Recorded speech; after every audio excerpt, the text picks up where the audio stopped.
আপনি কি হোয়াটসঅ্যাপ ব্যবহারকারী? আপনি যদি নিয়মিতভাবে হোয়াটসঅ্যাপ ব্যবহার করে থাকেন তাহলে আপনি আজকের ভিডিও থেকে জেনে নিন কিভাবে আপনি দেখে নেবেন যে আপনার হোয়াটসঅ্যাপটা অন্য কেউ ব্যবহার করছে কিনা। অনেক সময় আপনার ব্যবহৃত হোয়াটসঅ্যাপটা অন্য কেউ ফলো করতে পারে বা অন্য কোনো জায়গা থেকে নিয়ন্ত্রণও করতে পারে। তো এই সমস্যা থেকে সমাধানের উপায় কি এবং কিভাবে আপনি একটা সেটিং পরিবর্তন করে আপনার এই হোয়াটসঅ্যাপটা অন্য কোনো ডিভাইস থেকে আপনি রিমুভ করে রাখবেন সেটা চলুন দেখে নিই।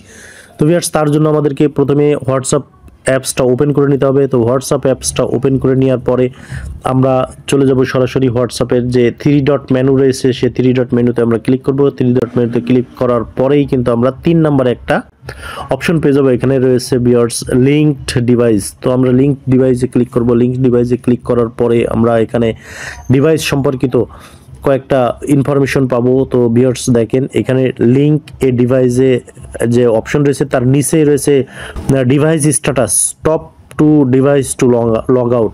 অর্থাৎ আমার এই হোয়াটসঅ্যাপ অ্যাকাউন্টসটা মূলত আরেকটা উইন্ডোজে ব্যবহার করা হয়ে থাকে, অর্থাৎ আমার পিসিতে ব্যবহার করা হয়ে থাকে।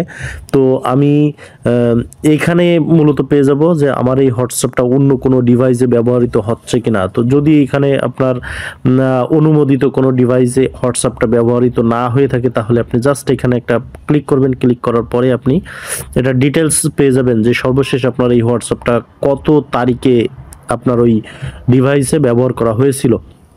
আপনি যদি ওইখান থেকে এই হোয়াটসঅ্যাপটা ব্যবহার করতে না চান বা ওই ডিভাইস থেকে আপনি হোয়াটসঅ্যাপটা ক্লোজ করে দিতে চান তাহলে জাস্ট এখানে লাল যে লেখাটা রয়েছে লগ আউট লেখা, এখানে ক্লিক করে দিবেন। এখানে ক্লিক করে দেওয়ার পরেই আপনার কাজ শেষ।